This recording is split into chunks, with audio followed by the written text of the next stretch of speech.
Well, welcome to the 7 o'clock talk, and we are in our front room chilling. It's been really a nice week, hasn't it? I mean, 70s, it's been that perfect.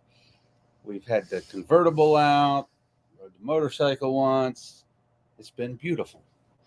But tonight we are going to talk about male hormones, and we're going to talk about man boobs and what causes man boobs.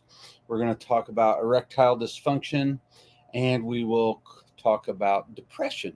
And so, what happens with that?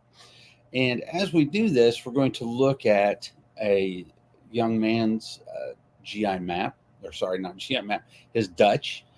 And we'll go over what this shows us and how it is significant to the case.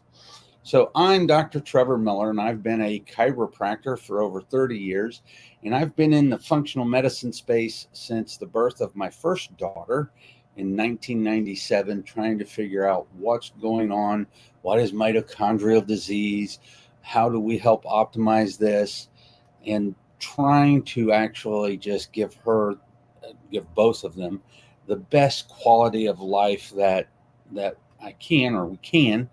I am a double certified functional medicine practitioner from both the Institute for Functional Medicine and the University for Functional Medicine.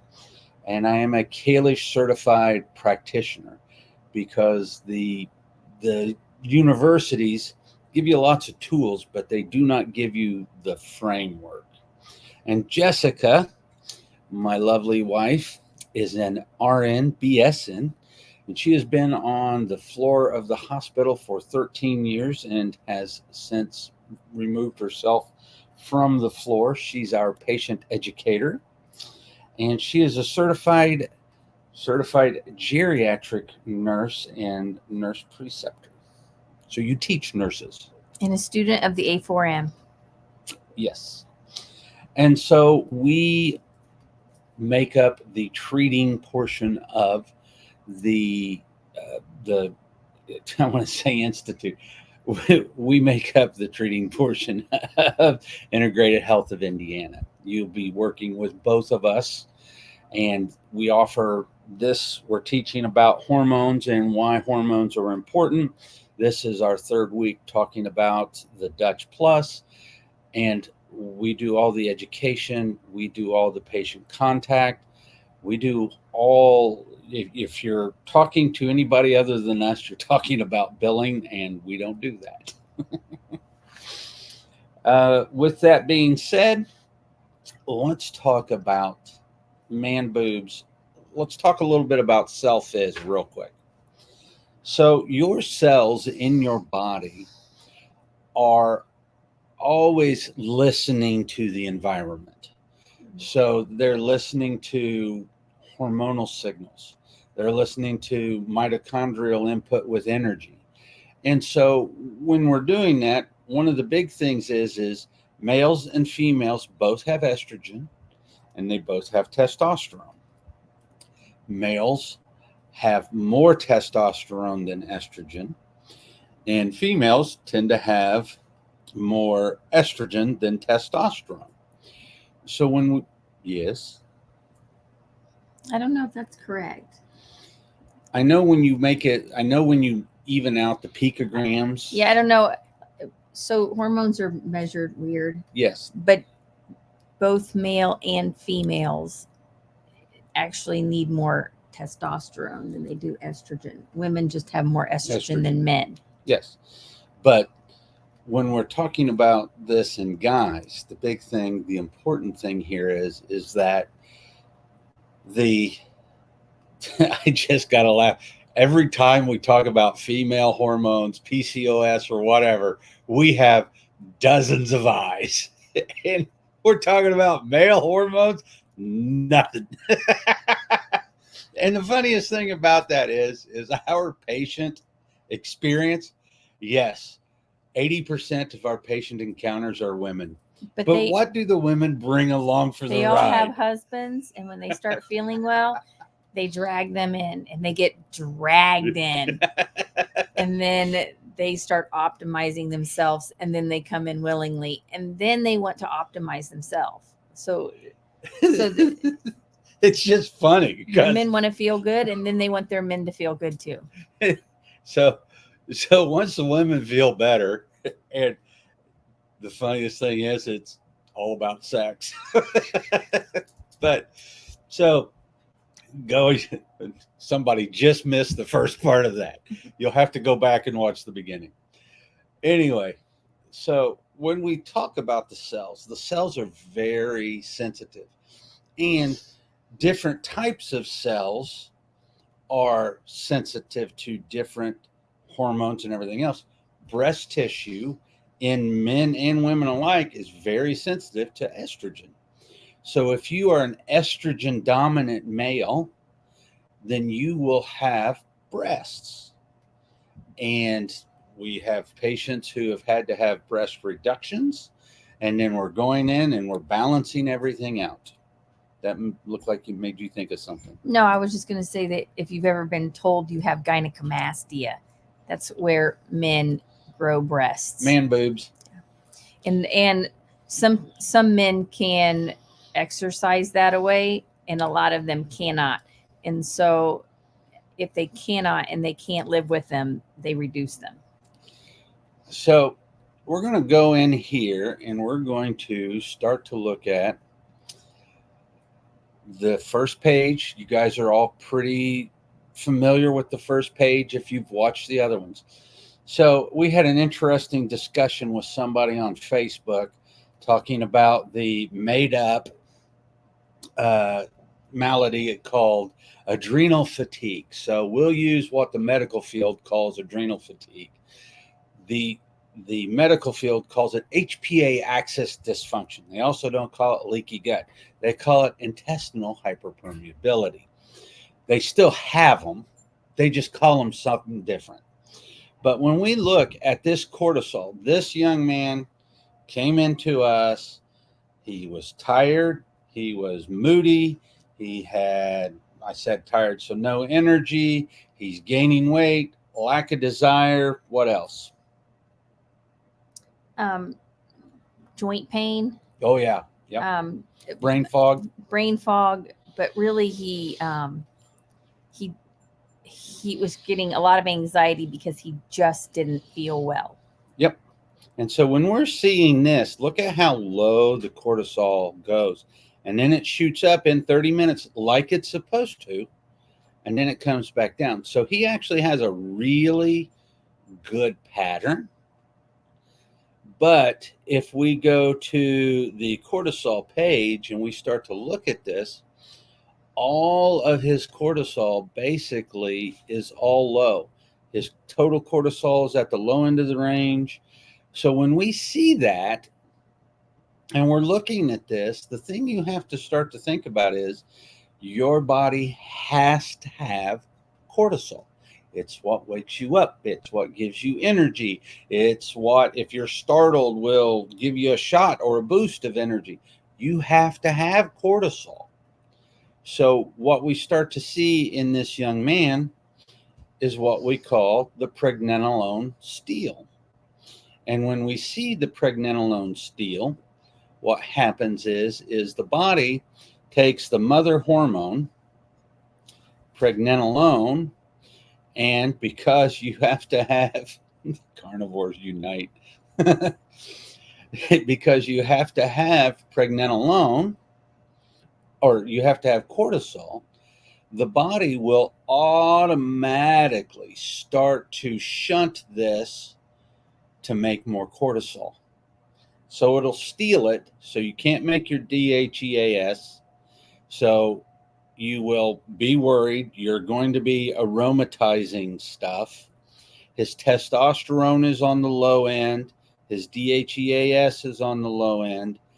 And we see his estrogens, because he's tired and he's fatigued and he can't do anything. His estrogens are aromatizing and they're going through the roof. And when that happens, everything that he has going on, he doesn't have a lot of testosterone, joint pain. He doesn't have a lot of DHEAS, which feeds into this, and it helps get your body all the hormones, all the male hormones. He doesn't have enough to make them all. Actually, going carnivore for a short period of time to help reset insulin levels is good, but then you start to destroy the microbiome and it becomes more pro-inflammatory. That's why people who go carnivore or even keto for a long period of time, they feel really good. But then what happens to them is after several months, they start to feel like crap because they start to get more inflamed. They start to have bugs called Bisophila wadsworthia and several others that are very pro-inflammatory start to populate the microbiome, and then we throw all of this off. Again, we see it time after time. But going carnivore, going keto, and using that to control insulin is the thing. Well, you do it for long enough, you'll find out if you're the exception or not. So once we get back to this case and we're talking about how the hormones work, and we see that he's worried, he has brain fog. Look at his estrogen levels. He is so estrogen dominant. And if he stays that way, and he wasn't eliminating, now he is, if you're not doing that, then that stuff just backs up and keeps on recirculating and recirculating and recirculating. And so it causes bigger problems. And men can get certain kind of cancer. They can get breast cancer, but this can also affect the prostate gland and start to get prostate cancers and stuff like that. So we've got to start to straighten this out. And this young man has been with us how long now? Just like a few days over a month. He started on the 9th of last month of 13th. July. I'm sorry, the 13th of July. So right at a month, just a few days over.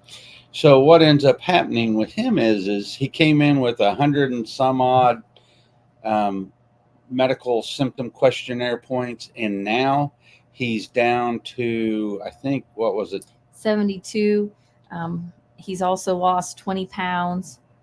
He just lost 3 pounds of fat just this week. Uh-huh. So he's doing it really, and that was just with the implementation of the elimination diet. So, and he's doing some supplementation. He's supplementing some of his hormones and eliminating the things out of his diet that he's sensitive to. Yep. And so when we see these estrogens high like this, think of your body as it needs testosterone. Testosterone is kind of what drives the want, the desire. And when your estrogens are so high, that gets suppressed. And so we have to clean up the estrogens. We have to get the elimination going. And as we start to do those things, then what happens is that all starts to come back online. And that's exactly what we're seeing in this case. So let's see what's good for you. So he was 372 pounds last year, and he's at 190. Good for you. Oh, wow. Oh, yeah. If you watch any of our other videos, we start with sleep. That's one of the first things that we absolutely start with. You got to have sleep. You got to have nutrition. You have to have movement. You have to control stress. And basically, your community is last. So this gives you an insight as in, a case of erectile dysfunction is not something that's just as simple as, oh, your testosterone's low, we're going to shoot you up with testosterone. Because if you don't start to repattern this cortisol and get that into that rhythm that it's supposed to be in and get it at the levels that it's supposed to be in, your body will literally steal the pregnenolone and you won't have what you need to keep the proper levels. That'll get shunted to cortisol at the sacrifice of everything else. Because if you think about Maslow's hierarchy of needs, you have to have, you got to be safe, you've got to be sheltered, you got to be fed. And then eventually it thinks about propagation of the species. So these things have to be in line. And it's all about balance. I mean, that's what we end up seeing most of the time anyway, don't we? It's all about, hold on, let's remove that. There we go. It's all about the proper balance. Proper balance of stress, proper balance of a dog trying to get mom's attention. Go lay down, Lippy. Go lay down. Let's show them. The dog is like right here. Anyway, so if you have any questions about hormones, how to get hormones tested, if you have a hormone test like this done and you want it read, we are happy to take time to talk to you about this. And you can reach us at Dr. Miller at Integrated Health of Indiana or Mrs. Indiana Backduck at gmail.com. Thank you, and we'll see you next week for the final installation of the Dutch Plus.